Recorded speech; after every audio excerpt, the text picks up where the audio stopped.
j'ai commencé à 5 ans, j'étais la seule fille dans la salle et en compétition, je boxais uniquement contre les garçons. Et au fur et à mesure, j'ai vraiment vu l'arrivée des filles et dans ma salle et finalement sur les compétitions. Maintenant, selon certains clubs, selon certains entraînements, on peut être autant de filles que de garçons.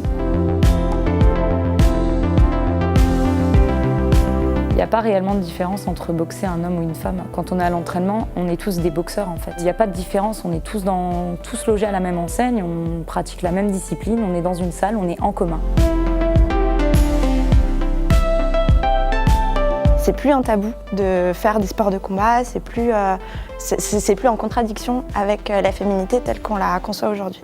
Pour moi, je pense que dans la féminité, il y a une forme de force et d'autonomie. Certes, il y a aussi l'aspect physique, esthétique, prendre soin de soi.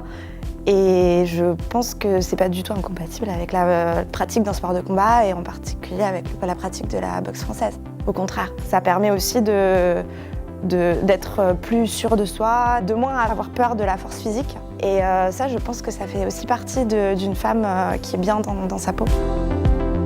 La mixité, elle se fait naturellement dans notre sport. On pratique dans les cours toujours en mixité, garçons avec filles, on pratique en mixité sociale, on pratique en mixité de poids et ça oblige tout le monde à trouver des solutions.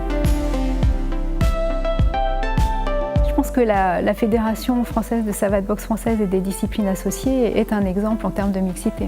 Elle favorise le lien entre les hommes et les femmes. Pour avoir échangé avec d'autres fédérations, ce n'est pas le cas partout. Et donc on a effectivement beaucoup de chance d'avoir cette possibilité plus facilement que dans d'autres sports.